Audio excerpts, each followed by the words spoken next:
How to rename your project.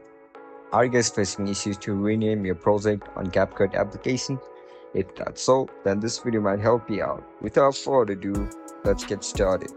First of all, open CapCut on your mobile device. Once you open the CapCut, now select the project that you want to rename the name. Look at the right side of it where you can see this three dot icon. Click on it. After you click on it, you'll be provided with multiple options over here. Tap on rename.